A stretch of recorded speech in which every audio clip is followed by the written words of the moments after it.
Good evening, everybody. Welcome to College Football Wraparound. I'm Cooper Naylor, and I'm telling you, what a show we have got for you tonight. We're going to start out, we're going to talk about the playoff rankings. We're going to go into a little new segment for me. I've never done this here on the channel, but you know what? I wanted to do it tonight. I wanted to predict the New Year's Six Bowls. So, what is that, you may ask? Well, I'm looking at the semifinal games, which is the Rose Bowl and the Sugar Bowl. Then I'm going to look at the Orange Bowl, Cotton Bowl, Peach Bowl, and Fiesta Bowl. Those are the games that will be predicted here on the channel here tonight. So, also we're going to dive into Jimbo Fisher being fired, Zach Arnett being fired, and then we have a Q&A time. And then after that, we're going to talk about Ole Miss and Georgia, and then we're going to talk about Michigan and Penn State. So we got a big show here tonight. As most of you already know, I said this Saturday, there's no game broadcast Saturday. I'm actually going to be in Auburn for I believe it's New Mexico State they're playing. So, of course, I'm going to plan on getting some special content. So I hope to get you some special content for that I'll get to you as soon as I can. But without a doubt, let's get into tonight's topics. Let's start with the college football playoff rankings. They were released last night. And as you can see in the top four, we finally have a big shakeup within the top four. Georgia has overtaken Ohio State as the top team in the country. Ohio State, of course, now is number 2. And, of course, 3 and 4 begins with Michigan and Florida State. And then, of course, 5 is Washington. You got Oregon, you got Texas, you got Alabama, you got Missouri at 9, which is interesting, in my opinion.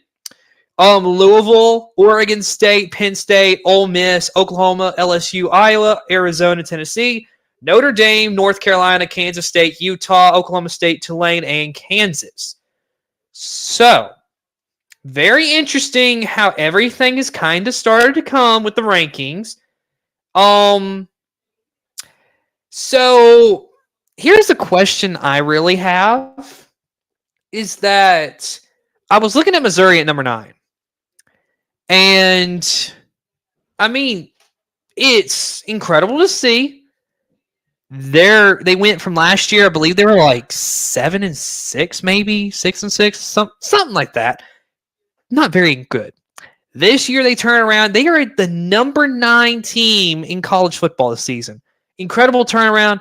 Now, do I think 9 is where they should be? I'm not sure if that is the right placement. But then again, who would you replace Missouri with at this point in the season? So, I mean, it is very interesting to me how the rankings are set up this season. LSU at 15, 3-loss team. To that, I think they are good. Iowa's my question mark. Like, what have they actually done to get to 16? That's my question. Just to me, I don't know if 16's really that. I don't know if Iowa's really the 16th best team in college football. I'm just being honest. Tulane is still at 24.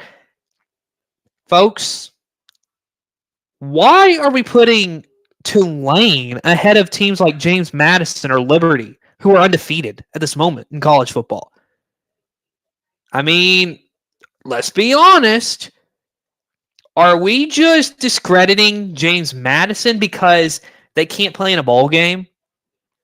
That's my thing. That is just my thing. James Madison should be in here. That's my opinion. So from what I see, as far as 1 through 8, really not a lot of changes have been made. It's the 9 through 25 that has been shaken up every week. Which, I mean, when you get to November, it kind of happens.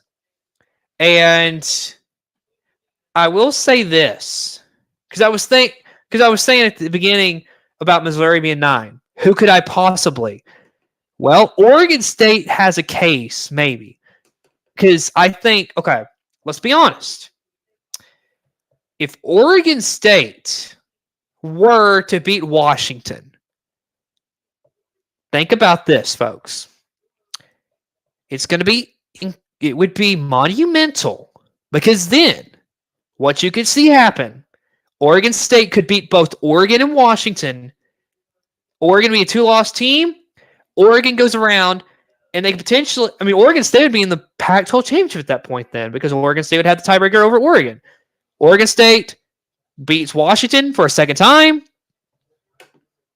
And look at that. No Pac-12 team gets in the playoff, which, when I get to my predictions, you will see that I think something's going to happen. I'm just going to lay that out there. So, the rankings to me, fair in a sense. But I just, some teams are like, I don't understand it. Okay, 23 Oklahoma State. Let me tell you.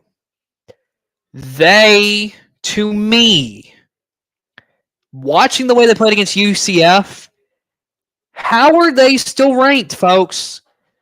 Are we just keeping them in the rankings because they beat Oklahoma? Like, is that the only reason why we're keeping them in there?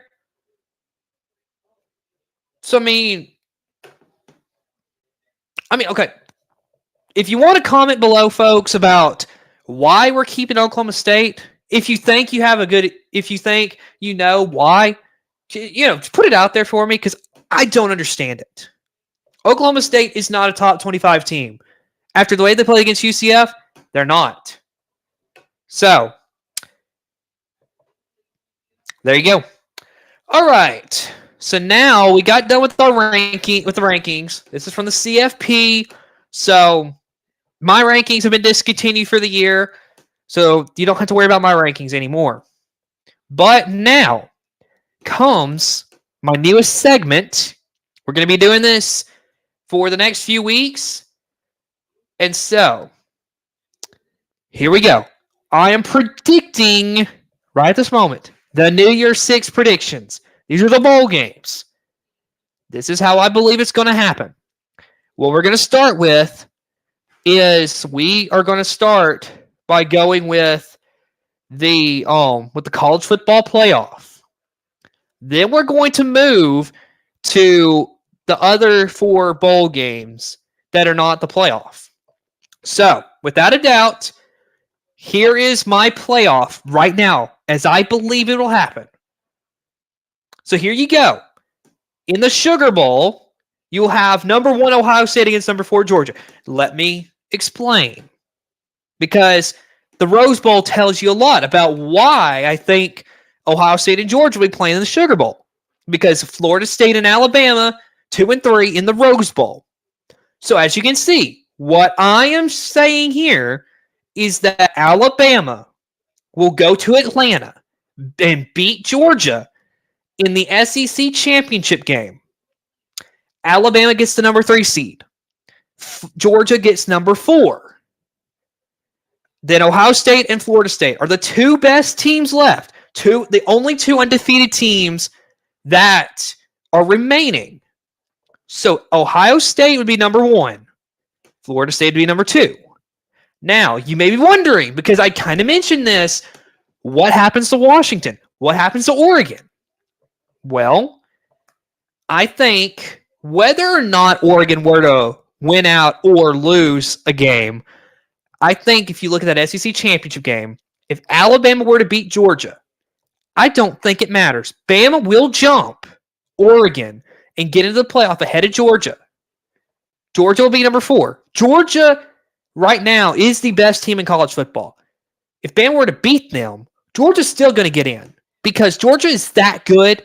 They will be in the playoff. Alabama will just be ahead of them at number 3. So head-to-head wise, Bama will get in against Georgia. Now, you may be wondering about Texas, though, because if we're doing this whole head-to-head thing, then Georgia shouldn't be in. Alabama should be 4. Texas should be 3. Because here's why Texas is not in here. Texas, because we're going to be honest here. Head-to-head does matter, but then also, here's the thing. We're looking at the 4 best teams in the sport. And here's the thing. Texas, right at this moment, okay, you go to week 2, and when Texas goes to Alabama and beats Alabama, we have a totally different time in the whole season. Alabama, let's be honest, was nowhere near the team they are at this point in time. Now, I will say, I'm not sure if this Alabama, if they've just had 2 just bad defenses they played and they've really made Jalen Milroe look good, or if he's actually, and if they truly went into the bye week and Milroe actually got better. But Alabama, I think, gets in ahead of Texas because Alabama right now is a better team than Texas. So that is some explaining about my playoff at this moment. That things can change next week. We'll see. Now, we get into the Orange Bowl, Cotton Bowl, Peach Bowl, and Fiesta Bowl. And these are some interesting matchups. Let me explain. Capital One Orange Bowl. Capital One Bowl. I forgot to put orange in there.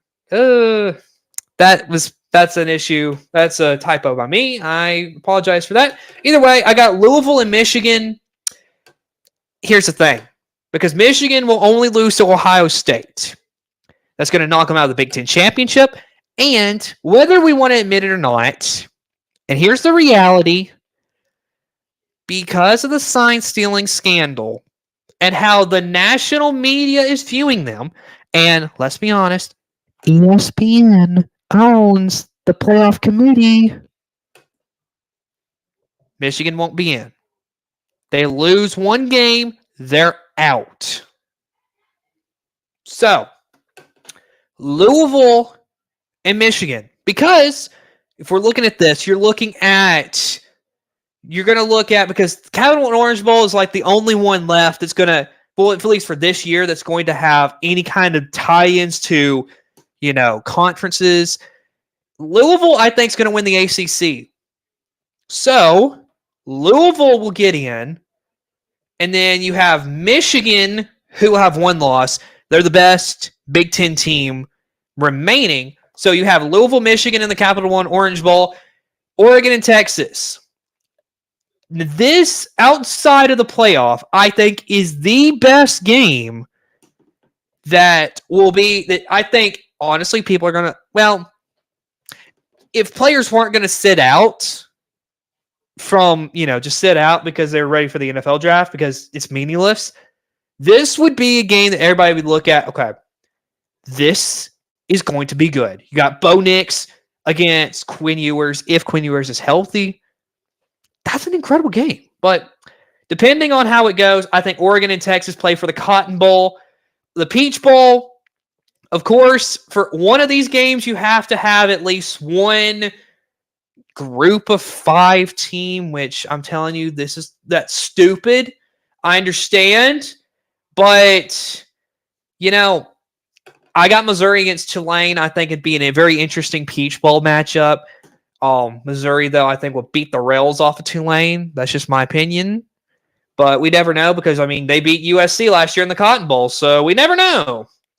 And then the Verbo Fiesta Bowl, let me tell you, this is the second best bowl game I've got predicted. And only because I think it's because if Michael Penix plays in this game, who doesn't want to watch Michael Penix? He's done a great job for Washington, and it'd be a very interesting game right there. So that is my predictions for the bowl games. I'll go back and show you the playoff again so that you can get an idea, so you remember it. So, All-State Sugar Bowl, Ohio State versus Georgia. Rose Bowl, you got Florida State versus Alabama. In the Capital One Orange Bowl, you got Louisville versus Michigan.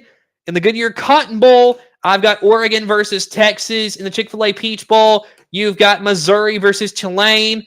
And in the Verbo Fiesta Bowl, I've got Washington versus Penn State. That is my predictions for what I believe is going to happen. So, you can comment below on my predictions as far as the playoff is concerned, because I believe that that's what's going to happen if we're sitting here right now, if everything was to begin. So, let's get into maybe the biggest story of the year in college football, other than the sign-stealing scandal at Michigan, because, of course, the media wants to make it the biggest deal in the world. But, I mean, you know, the second biggest story, if we're all being honest, Jimbo Fisher getting fired by Texas A&M. What a way that everything is going to happen, that we've got A&M firing Jimbo Fisher. Let me begin by telling you that A&M owes A&M the money they owe. I believe from what I have read is like $77.6 million in a buyout. Now, if you're Jimbo Fisher, let's be honest. Do you consider going back to coaching, or do you just sit at home and relax, kind of just chill, and just over the years wait for your $77.6 million to come right to you? Does coaching really seem very intriguing at the moment? Do you have to coach? You got $77 million coming to you. Do you really have to go work another day in your life? If you manage your money right, not really. You can literally just sit at home and just chill. Have a good time. Enjoy hanging out with friends. Doing whatever you want to do. Here's the thing, folks. Texas A&M, at the time of when they got Jimbo Fisher, he was highly sought after. He had been doing good at Florida State. He won the championship in 2013. Granted that he was hired in 2018 to be the head coach of the Texas A&M Aggies. Let's go back.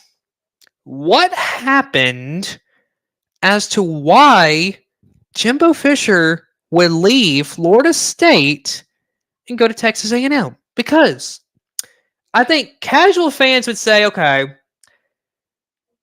why would you even do that? But I think most people, some of them, like, there is one guy, Josh Pate, and I was listening to him. He made a good point. And so here is the deal of why you leave Florida State for Texas A&M. Okay, so at the time, you look at the facilities, you look at the money A&M's got. It's Texas. They literally have anything your heart would desire. As far as being a head coach, you got it. If you get the right coach, A&M would be a championship contender. And so Jimbo, at the time, what we were seeing, and I think a lot of us were kind of blind to this, but now it makes too much sense, because 2013 they win the national championship. Of course, the next year, first year of the college football playoff, you have Florida State make the playoff. They get obliterated by Oregon as Oregon makes their way to lose to Ohio State in the national championship game. And then, so you look at the next few years, Florida State, of course, pretty good team, but not really championship level. Then the last year arrives at Florida State. DeAndre Francois, I think some of you would remember him. I think the game, probably most remember him because he got hurt against Alabama in that opening game. And what happened was that year for Florida State was it was awful. They were garbage that year. Like, literally, when you talk about a team just seeming to not want to do good whatsoever, that was Florida State with that year. They ended the year like 7-6 because I think they did win whatever bowl game they went to. So you got Jimbo Fisher. I think the regular season did end. They were 6-6, and Jimbo Fisher says, "Well, I'm leaving. I'm going to Texas A&M. Bye." So we were blind to this for so long, but what happened is he knew things were going downhill at Florida State. He knew what was going to happen. He knew that it was going to be hard to have to bring that team out of the dump. And so what happened? He left Florida State for Texas A&M because him being a big name coach and being an incredible coach as the media would view it, that would be gone. So, in all of this to say, the reason why he went to A&M, because his name was not tarnished yet, he went to A&M. He did fine, but not incredible. And last year was underwhelming, 5-7 for Texas A&M. This year, just they haven't been able to sustain that success that they would have wanted to have. A&M, if they really, with the way they recruit, with the money, they could be a championship contender. But since winning that Orange Bowl against North Carolina in the COVID season, they really haven't done much other than beating Alabama at home. That's literally it. So, why do I think Jimbo was fired? Because I think we finally got to see that he was a good coach, but not great. Not great enough to elevate a roster at Texas A&M.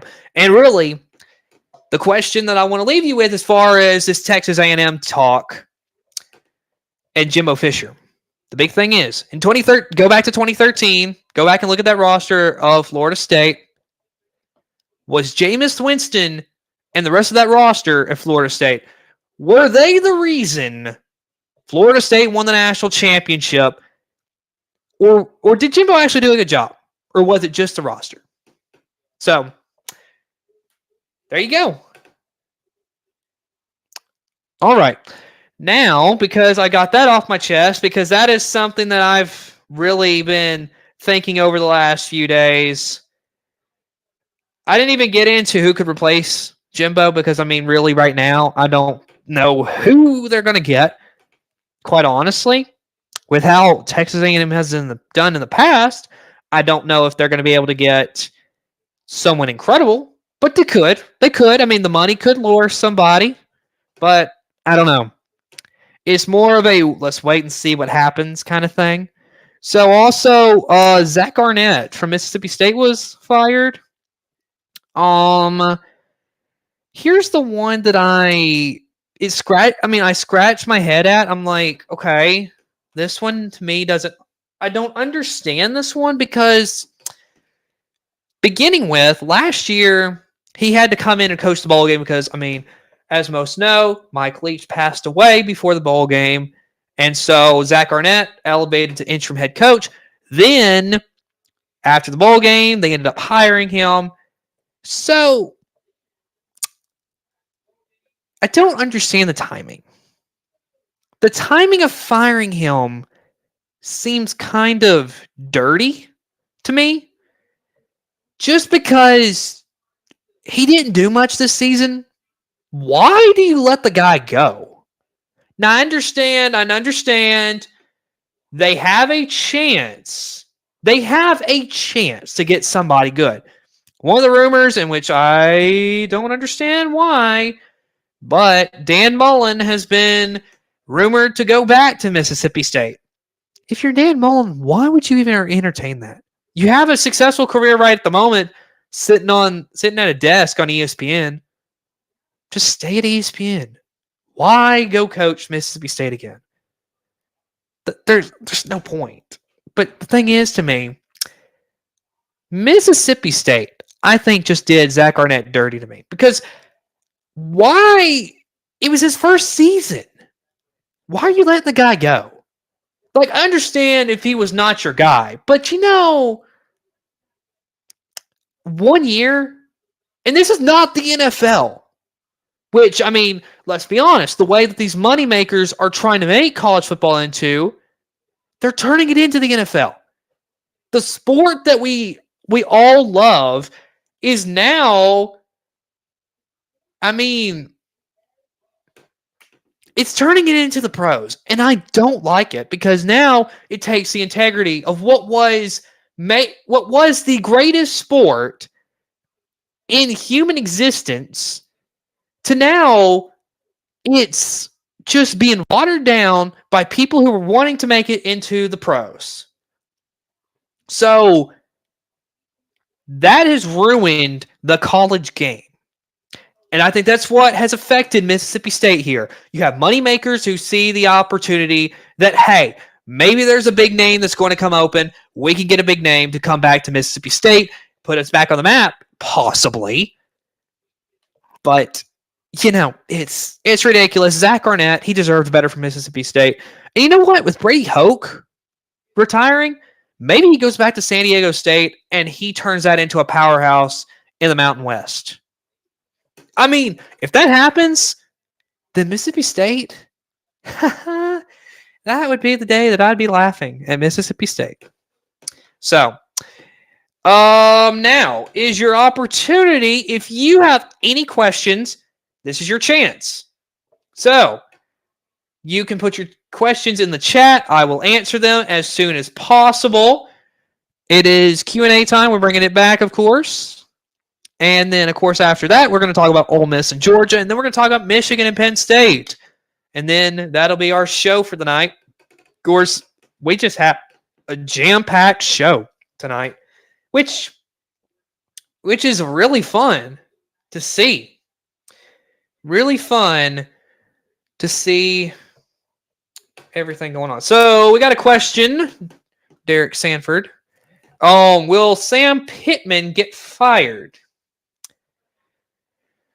To be honest, I feel like you waited out maybe another year because I think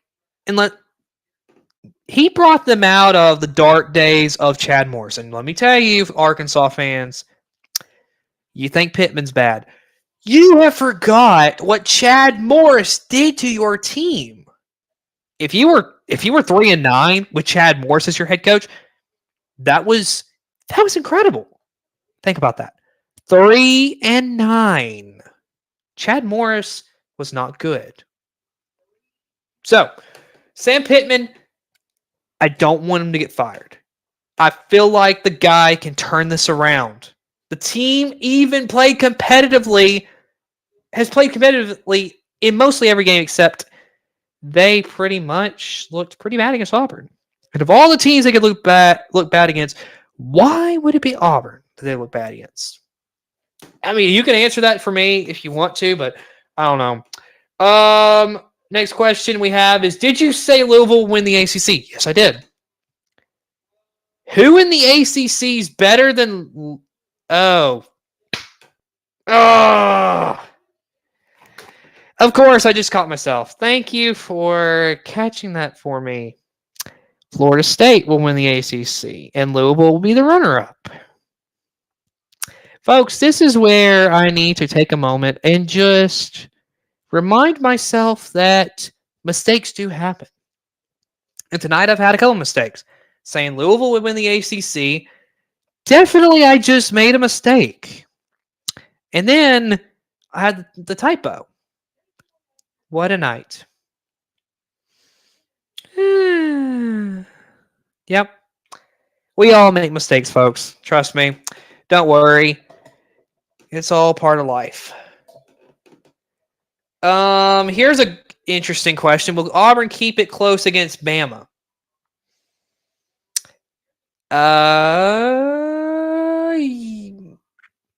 Part of me wants to say yes. Part of me wants to say no. But I would lean towards the yes just because it's going to be in Auburn. And with it being at Auburn, I think most of the time it's always close.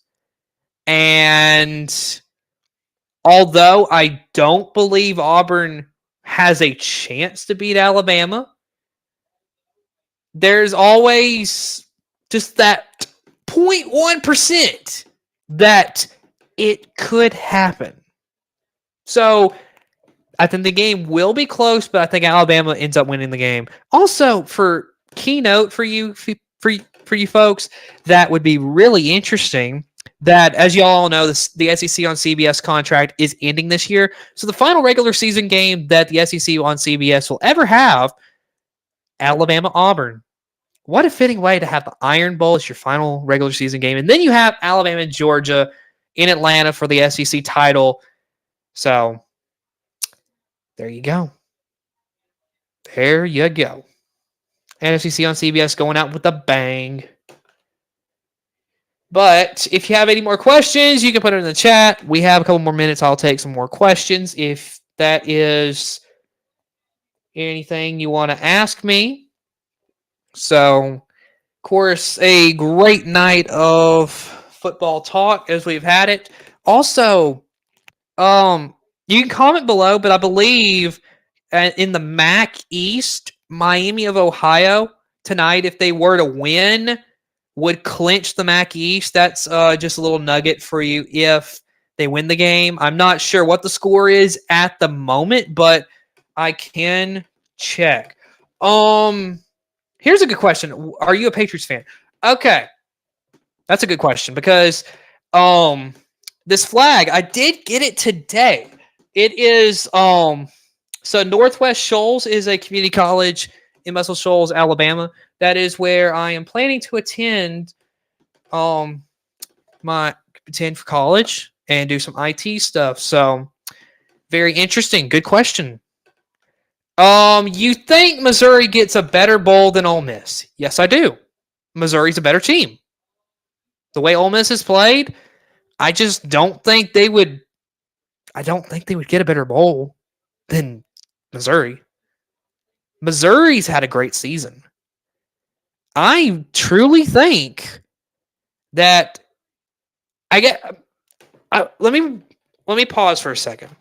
Let me just real quick. I'm going to look up the remainder of Ole Miss's schedule. So they got Louisiana Monroe Saturday, and then they're going to have Mississippi State. Well, folks, I'm going to be honest. There's a potential Mississippi State could come out with that win in that game. Just saying, it's a possibility. Not saying that will happen. But, we'll see.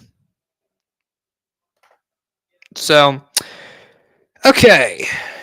Let's dive into this Ole Miss Georgia game. And also, I want to thank you for your questions because I had a bunch of good questions. So, very good question. So, we look at this Georgia Ole Miss game and what was, I had it here on the channel. Let me tell you, it began as a game that I was like, oh boy, I got me a good one. Ole Miss, Georgia, this is going to go down to the last play in the fourth quarter. That's, of course, the first, 10 minutes of the game. Then we had 50 minutes left, and Georgia proved to me. And I knew they were good. Trust me, I knew they were good. But I didn't think they were actually the best team in college football. Well, there is a certain person that kept on telling me, Cooper, they're the best team. They're the best team. They are the best team. I didn't listen. I did not listen. And so now I have eaten my words and I have admitted Georgia is the best team in college football right now. And I'm just going to tell you that I didn't trust it. I didn't think Georgia was going to do that great. I didn't think they would have a chance to go back to the playoff. I don't know if they're going to win the championship, but they sure are the best team in college football. And well,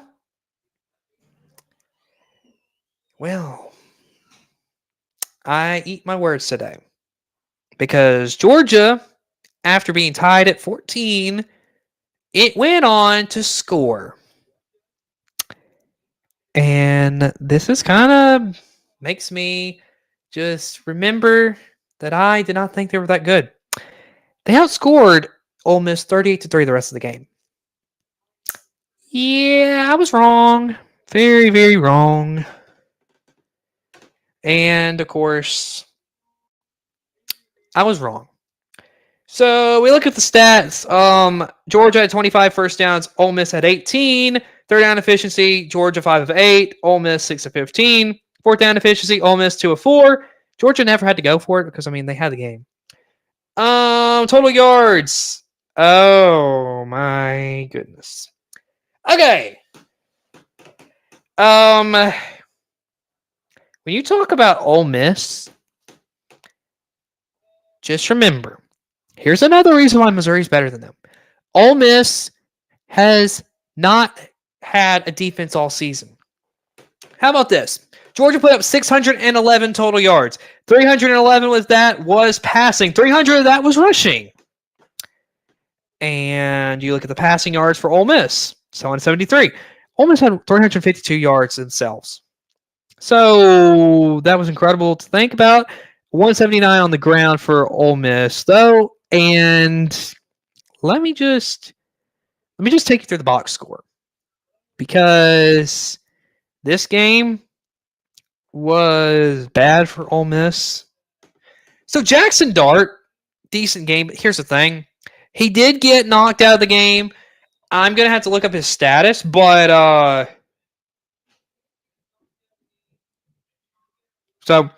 Ole Miss, they were 10 of 17, 112 yards.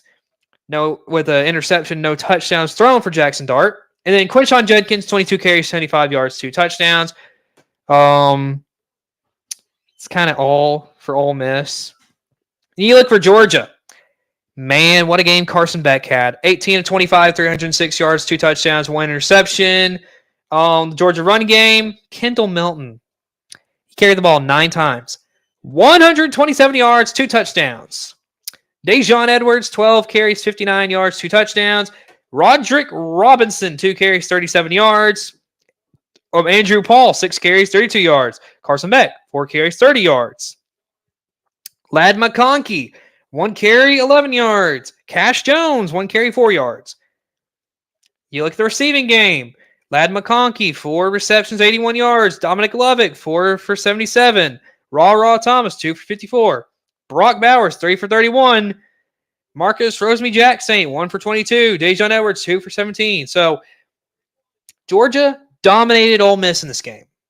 And when I say dominated, they truly dominated Ole Miss. They proved that they were the best team in college football, and they got Tennessee this week. Let me tell you, this Georgia team, the only team at this moment I see who could compete against Georgia is Alabama. So we'll see what happens, but what a way for this season to just go for Georgia. Incredible. All right, let's talk about Michigan and Penn State, and then this will be all for the show. So Michigan won the game 24-15, of course. We look at their stats. Penn State had more first downs, 17-15. Third down efficiency, Michigan 6-13. Penn State 4-14. Fourth down efficiency, Michigan 1 of 1. Penn State 2 of 3. Total yards, Michigan 287. Penn State 238. So the passing game. Here's the thing, though. You're going to say, okay, Cooper, how did Penn State throw for more yards? Well, let me explain. Penn State had 74 passing yards to 60 of Michigan. You want to know why Michigan only threw for 60 yards? Because they only threw the ball 8 times. Now you think about this for a moment. Because they did have 227 yards rushing to 164 Penn State. Why did Michigan have more? Why did Michigan just only have 60 yards on 8 passing attempts? They ran the ball 46 times. They had the ball 33 minutes, 12 seconds. So, what happened this game to make them want to run the ball 46 times and only throw the ball 8 times? They feel disrespected. And when I mean disrespected, they are upset because Jim Harbaugh, and I mean, from what I understand, the NCAA investigation has not concluded. There's not a lot of evidence out there. Of course, everybody's already assuming, oh, they're guilty. Guilty, guilty, guilty. Of course, they think, oh yeah, they're guilty of sign stealing.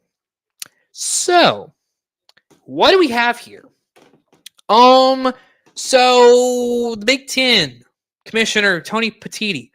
Yes, that's his name. Yeah, I know. Either way, he gives out a suspension for Jim Harbaugh. He can't coach the rest of the regular season.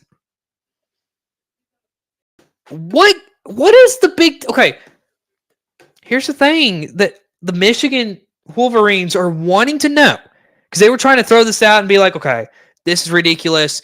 We're going to fight this in court and try to get it where Jim Harbaugh can coach the rest of the season because this is ridiculous. Because they suspended him while he was on the plane to Penn State for the game. So whether or not he's, the university is like, the football program is guilty of this, we don't know yet. That's the thing.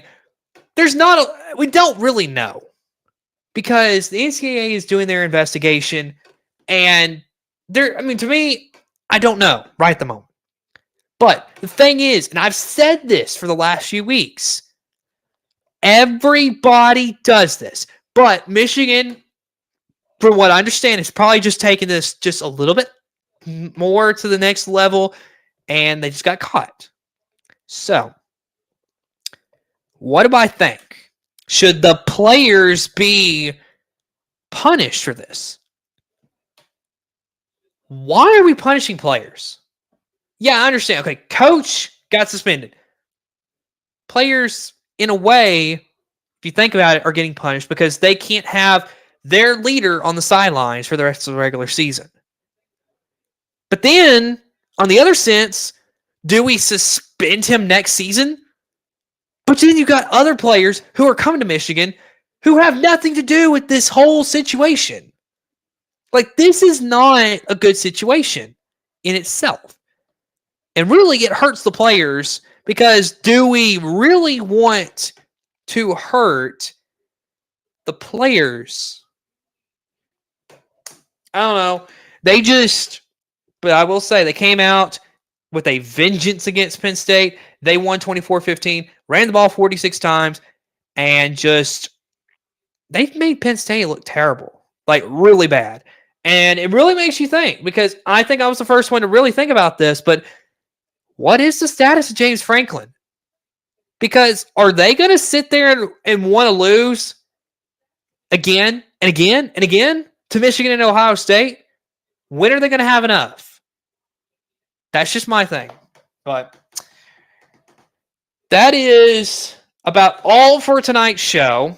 Of course, this show has just flown by, folks.